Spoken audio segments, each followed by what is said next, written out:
But on the part of the PNP, ma'am, ang ginawa po natin taking that ay kinansela po yung kanyang license to possess and own firearms, pati na rin po yung kanyang yung rehistradong baril. Baka pwede ho ninyong tawagan si General Torre ng QCPD kasi nung press con po, medyo hindi po maganda yung sinabi ho niya. Marami po netizen na nagalit. Ang sinasabi, nagpatawaran na sila, etc. Anong gusto nyo? Ipako pa natin yung tao sa krus. Medyo it didn't sit well sa mga nakikinig. Ma'am, siguro baka pwede ho natin to refrain our officials na magdahan-dahan po dahil yung syempre po yung mga kababayan natin nakita na agrabyado yung isa na medyo powerful dahil may baril. Sana po bago magbitaw ng mga ganong salita dapat maghinay-hinay po yung mga officials po natin. Ano po ma'am para hindi magagalit yung mga kababayan natin, Colonel Fajardo? Yes po sir, at hayaan niyo po sir, ipaparating ko po ito sa pansin po ni General Torre at humihingi po kami ng paumanin Sir Erwin kung sakaling may mga kababayan po tayong na-offend doon po sa mga ginamit na pananalita po ng ating isang official po dyan sa QCP. Kung nakita ko kanina, pwede bang ito ka lang? Kailangan na rin may kapulad ako.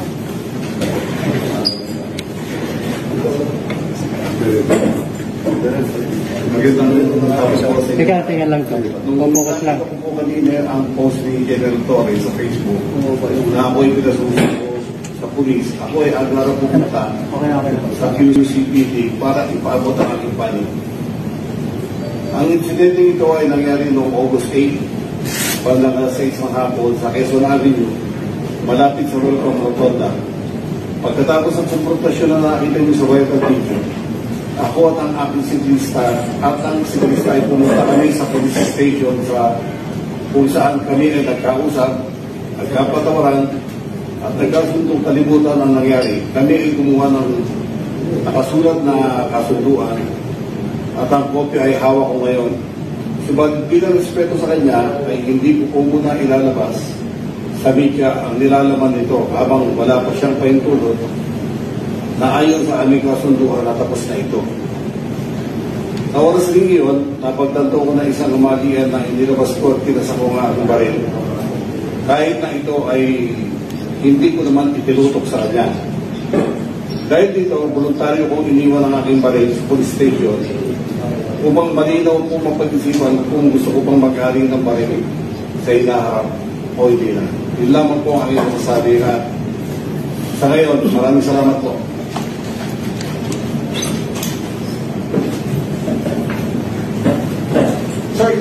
Sir, ano ba kayo sa digital? In short, nagkasundo na kayo ng siklista, sir? Noong August 8 pa po. August 8 pa. Opo.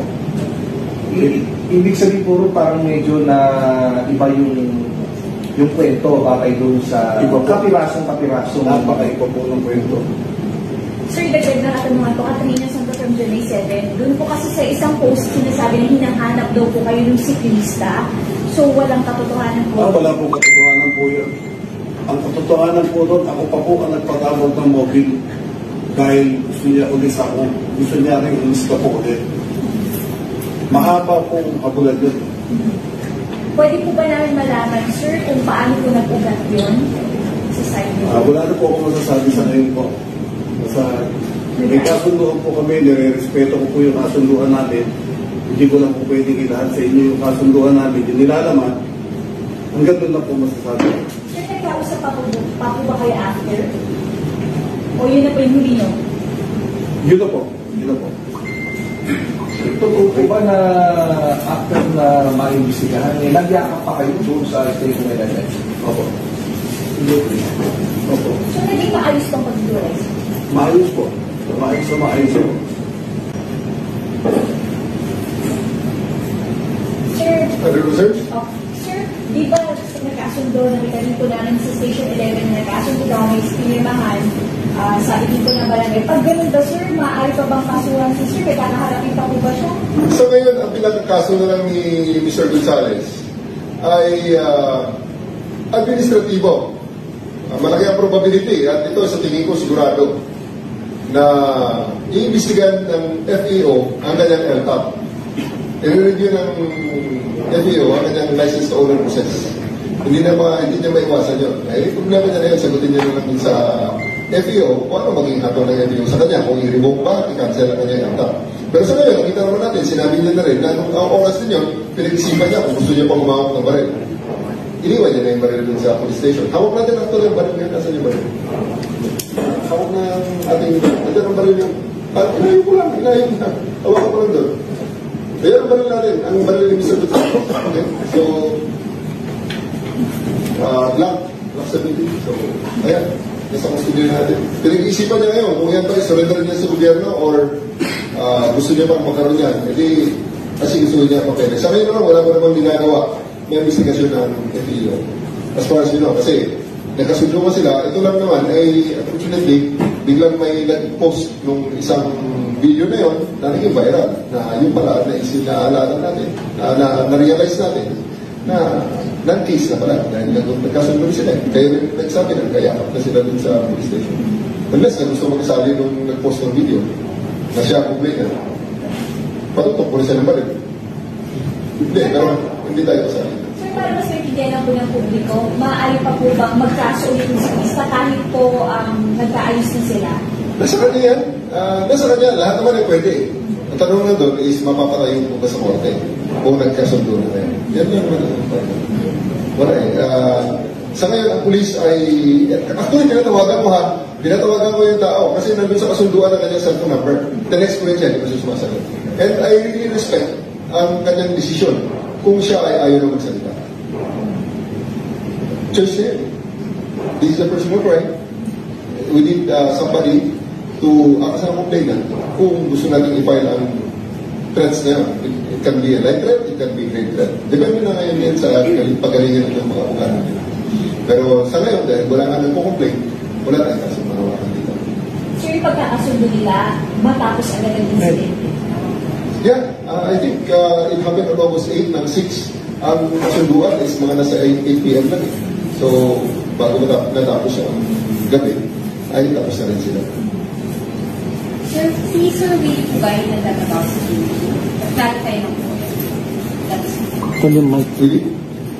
Ang trabaho ko po, dati at sa ngayon, wala akong kinalaman sa kaso po ito.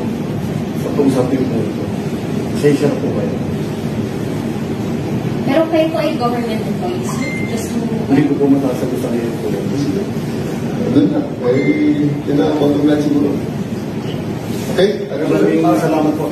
Sir, yung LTO po na may message po sila na patatawag po ata kayo po ba i-isip po? Hindi ko pa kasi nakikita yung patawag nila po.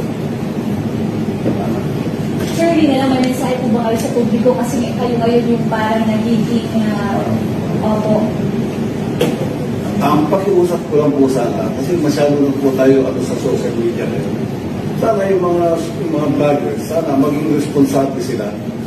Hindi nila alam ang pulong-tulong. Marami kaagad magko-comment. Nakita na kasama. Hindi naman nila nakita yung tunay na pangyayari, yung umpisa na mula sa ganun lugar, malayo, mahirap po yun. Yun lang po masasabi ko, sana maging responsable po tayo ng vloggers.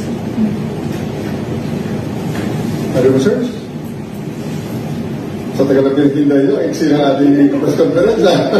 Sir, nasa lang po. Kanina. Kaya 34 na lang po kasi siya po yung isa sa mga talagang nagpupush po nito na nag-push. Ay, pwede siya mag-file ng complaint. Wala namang problema. Kahit sino naman pwede mag-file ng complaint, eh. It's always... This is a free country, okay? So, ang lahat ng interesado, yung tinatawag na cycling community, kung gusto mag-file ng complaint, file ng complaint. I think, gusto niya, Mr. Gonzales will be, he will be obliged to answer all of those. Sa ngayon, kaya natin na-address ito sa press call kasi ang kaso ngayon is nasa social media. It is always in the court of public opinion. So, pinabuti siguro ng Mr. Gonzales na address din sa court of public opinion. So, kaya statement na siya, andyan naman kung gusto nyo kopya, bibigyan namin sila. Bibigyan ka rin natin, ang gusto natin ng statement mo. Pwede po, general. Kung bibigyan siya ng written statement, so, necessary. Yun lang po yung pinakiusap ko na sa mga vloggers na kawawa naman yung mga anak ko. Diba? Mga kapamilya ko. Parang kasama-sama ako akong tao na Hindi naman mangyayari yun kung hindi ako talaga dumipesa lang din. Pero hindi ko na masabi po lahat.